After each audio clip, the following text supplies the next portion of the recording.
আসসালামু আলাইকুম everyone. I hope সবাই অনেক অনেক বেশি ভালো আছেন। চলে আসলাম আরেকটা নতুন ব্লগ নিয়ে। ব্লগটা অবশ্যই 2 দিন আগেই করা ছিল, কিন্তু ভয়েস ওভার দিতে আমার এত বেশি আলসেমি লাগে যার কারণে একটু লেট হয়ে যায় ভিডিও দিতে। 2 দিন আগে সন্ধ্যায় আমরা খুব কম টাইমের মধ্যে একটা দাওয়াত হোস্ট করি। কোনো লাঞ্চ অথবা ডিনারের দাওয়াত ছিল না, জাস্ট কিছু স্ন্যাক্স আর ডেজার্ট আইটেম দিয়েই আমি দাওয়াতটা হোস্ট করি। গেস্ট হিসেবে আমার কিছু ফ্যামিলি মেম্বার্স এবং কিছু বড় ভাইয়ারা ছিল। যদিও আমি আগে থেকে জানতাম না আমার গেস্টরা আসবে, তাই আমি আগের দিন রাত থেকে তেমন কোনো প্রিপারেশনও নিয়ে রাখতে পারিনি। রাত 12টার পর গিয়ে আমি কনফার্ম হই যে পরের দিন আমার গেস্ট আসবে, তাই সকাল 9টা-10টা থেকেই আমি মোটামুটি প্রিপারেশন নিয়ে স্টার্ট করে দিয়েছিলাম। আমার ফ্রিজে অলওয়েজ চিকেন থাকে, যেহেতু আমি সবসময় টুকটাক কোনো না কোনো নাস্তা বানাই, সো চিকেনের ব্রেস্ট পিসগুলো আমি অলওয়েজ আলাদা করে ফ্রোজেন করে রাখি, যেন হঠাৎ করে কোনো গেস্ট আসলে আমার যেন কোনো হ্যাসেল পোহাতে না হয়। কাজের শুরুতে প্রথমেই আমি আদা রসুন বাটা, চিকেন এগুলো ফ্রিজ থেকে নামিয়ে নিয়েছিলাম, যেহেতু এগুলো ডিফ্রোস্ট হতে অনেক বেশি সময় লাগে। যেহেতু প্রিপারেশন নেওয়ার জন্য আমি অনেকটা কম সময় পেয়েছি, তাই চিন্তা করলাম ইজি ওয়েতে শর্ট টাইমের মধ্যে যে স্ন্যাক্স আইটেমগুলো তৈরি করা যায় আজকে আমি সেই আইটেমগুলোই বানাবো।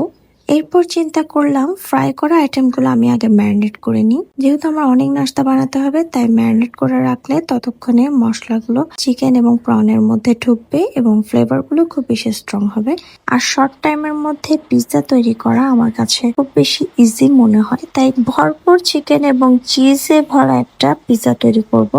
তাই আগে থেকে আমি পিৎজার ডোটা রেডি করে রাখছি, কারণ এটা ফ্লাফি হতে একটু সময় লাগবে। এরপর আমি সরাসরি চলে গেলাম ডেজার্ট তৈরি করার জন্য। ঘরে যেহেতু অনেক ফ্রুটস ছিল, তাই চিন্তা করলাম একটু মিক্সড ফ্রুট বানিয়ে নিই। অনেক গরমের মধ্যে এটা খেতে অনেক বেশি ভালো লাগে, আর যেহেতু এটা ঠান্ডা ঠান্ডা সার্ভ করলে অনেক বেশি মজা লাগে, তাই এটা আমি আগে থেকেই রেডি করে ফ্রিজে রেখে ঠান্ডা করার জন্য যত আর্লি সম্ভব এটা তৈরি করার চেষ্টা করেছি। এরপর সরাসরি চলে গেলাম আমি চিকেন বল তৈরি করার জন্য। চিকেনের ব্রেস্ট পিসগুলো আমি ভালো করে কিমা করে নিয়েছি এবং তাতে প্রয়োজনীয় মশলাগুলো দিয়ে ভালো করে মেখে চিকেন বলগুলো হাতে তেল মাখিয়ে তৈরি করে নিয়েছি। তেলে হালকা ফ্রাই করে তুলে নেওয়ার পর আমি এগুলো আবার কয়েক রকম সস দিয়ে একটু সটে করে নিয়েছি। ভেতরে সফট অ্যান্ড জুসি এবং বাইরে টক ঝাল মিষ্টির একটা লেয়ার। এভাবে করে বানালে চিকেন বলগুলো খেতে অনেক বেশি মজা হয়। এরপর সরাসরি চলে গেলাম স্যান্ডউইচ বানানোর জন্য। স্যান্ডউইচ গুলোর ভেতরে কিমাটা রেডি করার পর আমি স্যান্ডউইচ গুলো একেবারে স্যান্ডউইচ মেকারে বানিয়ে ফেলেছি। জাস্ট গেস্ট আসলে আমি ওভেনে গরম করে দেবো। আর আজকে ঝামেলার মধ্যে এত বেশি কাজ করতে পেরেছে। অন্যান্য দিন লাঞ্চে কিছু না কিছু রেডি থাকে, আজকে লাঞ্চেও রান্না বান্না ছিল না তেমন কিছু। লাঞ্চের জন্য এর মাঝে রান্না বান্না করতে হয়েছে। লাঞ্চ শেষ করার পর আমি বাকি কাজগুলো স্টার্ট করে দিয়েছি।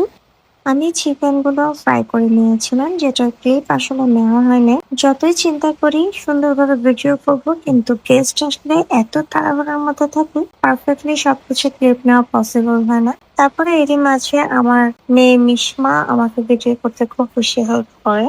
আজকে সারাদিন টুকটাক ভিডিও করা, স্যান্ডউইচ বানানো, ঘর গোছানো সবকিছুতেই মিশমা আমাকে অনেক বেশি হেল্প করেছে, আলহামদুলিল্লাহ। কথা বলতে বলতে আমি পিৎজাটা রেডি করে নিচ্ছিলাম। পিৎজার ডোটা আমি খুব মোটা করে বেলে নিয়েছি। আজকে আমি খুব বড়সড় একটা পিৎজা বানাবো। দেন পিৎজা সস দিয়ে পুরোটা কভার করে নিয়েছি এবং ইচ্ছা মতো চিজ দিয়েছি।